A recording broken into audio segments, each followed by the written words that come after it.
The U.S. military is closely monitoring what it says and believes are signs that the Islamic State militant group is starting to set up training camps in eastern Libya. The head of the U.S. Africa Command, General David Rodriguez, says some fighters are already at the sites. Andrew Chant reports. These are early days, but General Rodriguez warns there could be a couple of hundred IS fighters currently undergoing training. Addressing reporters in Washington, the general said the camps are just being set up, but the US was watching them carefully to see how they develop.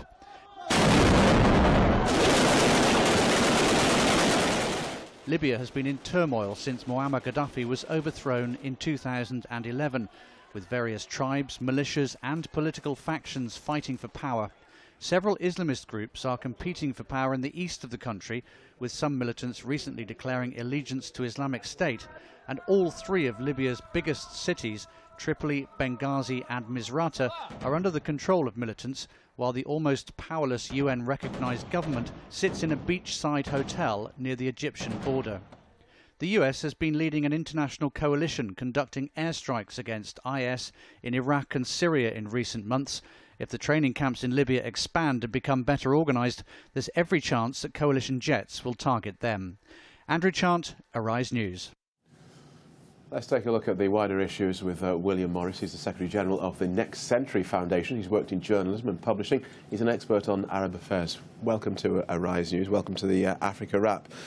Does this sound likely to you? Why Libya? Well, I've just come back from Libya.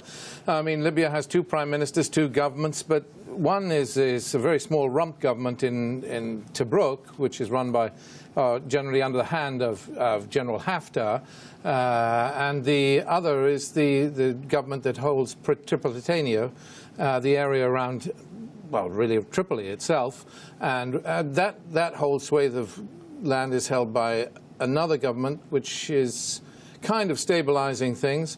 Then there are major chunks of the country that are held by what we would regard as terrorist groups. One of the towns in eastern Libya, close to Benghazi, is Derna, which actually is held by, or well, sympathizes with ISIS. I mean, sympathizes with, when I say ISIS, the Islamic State. So you may call it ISIL, ISIS, whatever you choose. But this group that's taking power in Syria. And so Libya is a good choice because there are so many places that are beyond the remit of any sort of government. Well, there are all sorts of areas that are expressing some allegiance to ISIL as it's emerging as a force.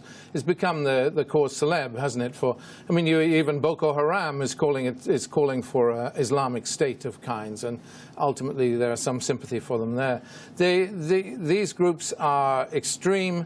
But in Libya, they're very limited. It is one town, one small town, which has ISIL presence. And when we say ISIL presence, that doesn't mean that Syrian fighters are there in any numbers, nor does General Rodriguez say that.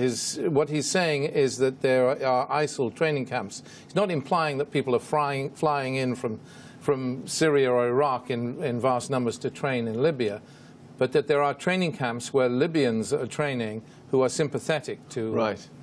And you talk about there being pockets of sympathy for ISIS or ISIL. What is the attraction for these fighters? Because from a Western perspective, when you see what they're doing, it's brutal. Who would willingly go into that? Yeah, well, an awful lot of people, including a lot of Britons. Even people from Australia are going. There are people from Melbourne fighting. What is the draw? Well, the draw is resurgent Islam. I suppose there is a sense of a need to assert yourself. People feel...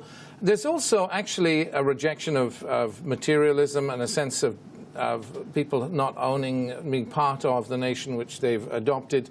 You get this everywhere, and people are going from, don't get me wrong, people are going from Libya to fight with ISIS. The movement is the other way. Over 3,000 Libyans are fighting in Syria and Iraq, but so are many Saudis, so are many people from virtually every country on earth. So the foreign contingent of ISIS, we'll move on to the other aspects of what's going on in Libya. I just want to get my head around what's happening here. So the foreign contingent of what's going on in ISIS, that's going to be a small part of it, because my understanding is that they really can't be trusted until they've been there sometime. Well, the ISIS has locally, they've got local forces. So if you're talking Iraq, they've got local Baathists who are loyal to them, Sunnis who feel malcontents, really upset with the way they've been treated, and they've also got these foreign fighters who fight in one nation battalions. So the Brits are with the Brits, the Chechens are with the Chechens, and so on. And they're there in significant numbers. So the US says it thinks that there are these training camps there in Libya. What do you think the next move is then? Is it just to watch and wait? Is it to move against them? We need to stabilize Libya, and there are movements afoot to have some sort of government of national unity. There's even a suggestion that we should have a government of technocrats in Libya. What we don't need to be doing is backing one faction to fight another faction and making Libya into a complete failed state, which... I mean, it sounds like it's pretty much there. Well, it's stabilizing. It's actually stabilizing. There are parts of Libya around Tripoli that are getting steady. The airport is quiet. The area is quieter than it's been. If we can build on what's stable and then get these people not to accept an Islamist way, but to be moderate in their views, and they're very easily influenceable. These people want to be loved. I mean, by the West. And you do have this pocket in Derna of ISIS sympathizers, but they can then be dealt with.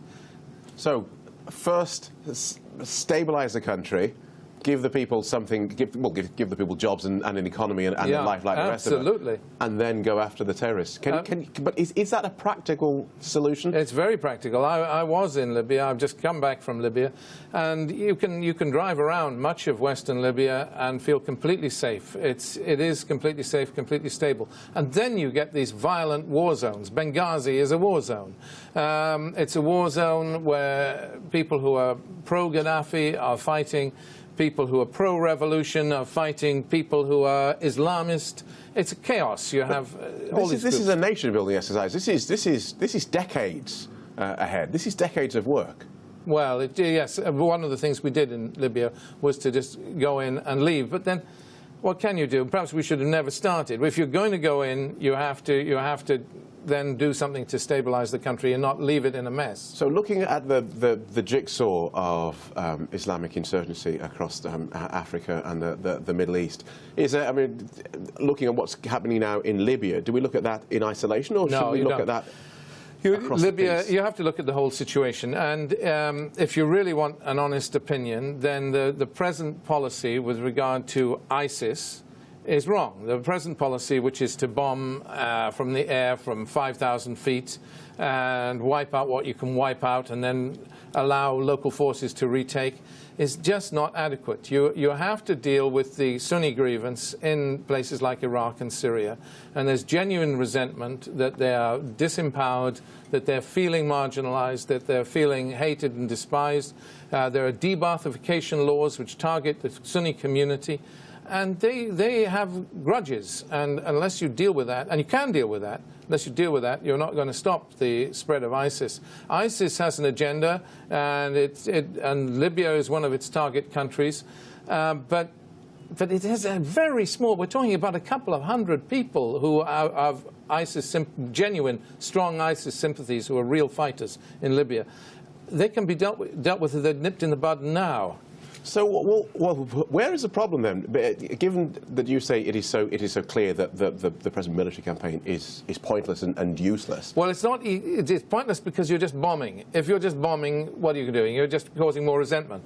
You have to have some other. You have to stabilize, for instance, the government of Libya, and that means not fomenting another civil war. But Libya and Iraq, the same things going on there in terms of stabilising the government, dealing with grievances. Yes. So that is happening. Is that happening fast enough? Is it happening well enough in Iraq? No. I mean, we need to change our mindset, really. Instead of regarding the Sunnis as enemies, we have to regard them as people who can be brought on board. We have to think about the kind of concepts that were thought about in South Africa, truth and reconciliation committees, anything that makes for a different approach other than vengeance. And this applies whether you're talking in Libya, you're talking in Iraq, you're talking in Syria today. So going back to where we started then, as far as these training camps in Libya are concerned, in and of themselves, that's not the problem. The problem is the situation which has allowed them to grow and to blossom. Absolutely. A sense of this becoming, if we go on with large-scale unemployment, young men feeling, and young men who have been armed by ourselves. I mean, we were the ones who scattered arms across Libya to overthrow Colonel Gaddafi. Perhaps you'd say quite rightly, but having done that, then these boys are there with all these weapons and with nowhere to go. What are they going to do?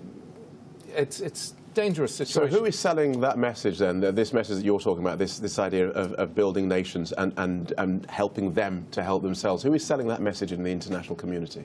Well, there are one or two good individuals who are pushing this, and I mean, there's a conference at Chatham House tomorrow. There are good people who are pushing this, but by and large, the international community is not engaging. All the embassies have been pulled out of Tripoli. We need diplomats back who can can help that country move forward, but we pulled them out because of security concerns. The security concerns are gone now, so the diplomats should start coming back. The only embassy in Tripoli is the Italian embassy. The rest are not functioning. We need to move, or at least the only Western embassy. So we need to move things back and begin to take some care of this country, or it will become a failed state. All right, William Morris, fascinating. Thank you so much. Thank you.